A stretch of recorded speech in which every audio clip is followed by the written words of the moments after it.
the feel of his hard chest beneath her cheek, his heart laboring in her ear. When she was growing up, those moments of solace had been non-existent, so she'd allowed herself to accept Belmont's, until now. Now she had to stop.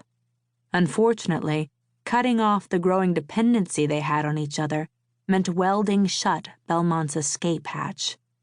In order to escape herself. And ripping off this particular Band-Aid would take 10 layers of skin along with it, right down to the bones he'd invaded.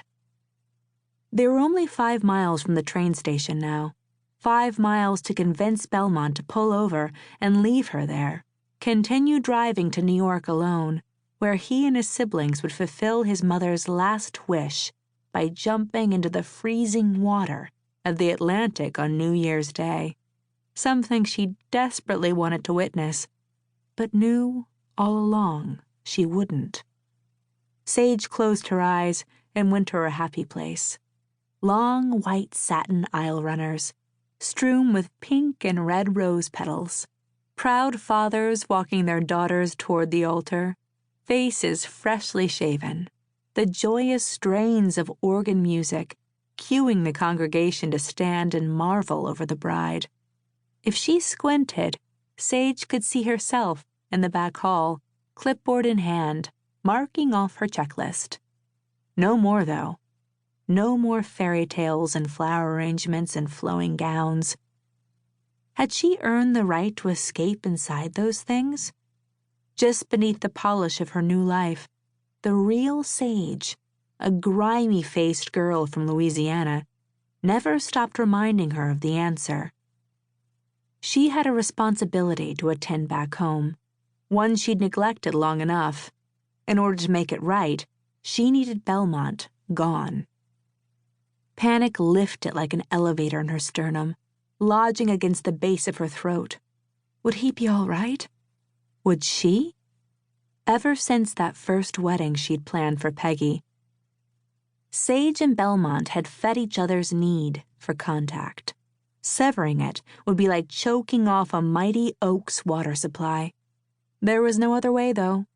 If Belmont knew where she was headed and why, he would go berserk.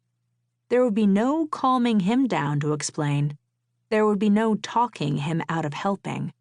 And she knew Belmont better than anyone. She knew the kind of help she required would kill him.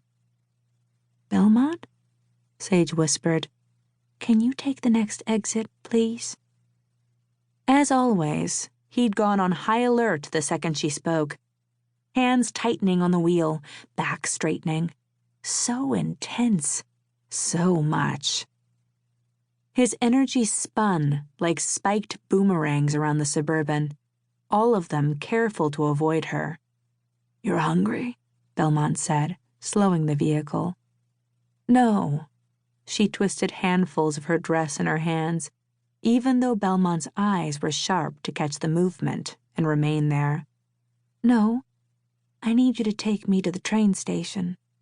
Back in Cincinnati, right before they left Peggy behind, she'd almost confessed everything, almost exposed all her skeletons. But the two of them maintained a balance.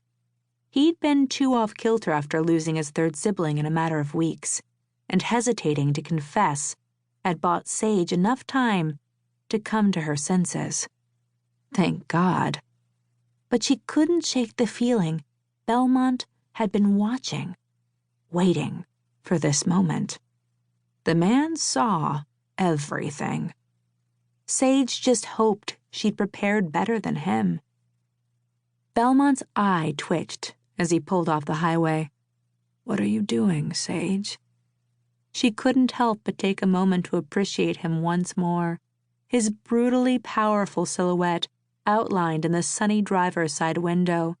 If this was the last time she'd see Belmont, she needed an image to bring along, a perfect vision to tuck into her memory and keep safe, where no one could touch or tarnish it. The place she was headed could muddy up almost anything, but it couldn't reach into her mind. She wouldn't allow it. She never had. Belmont was attracted.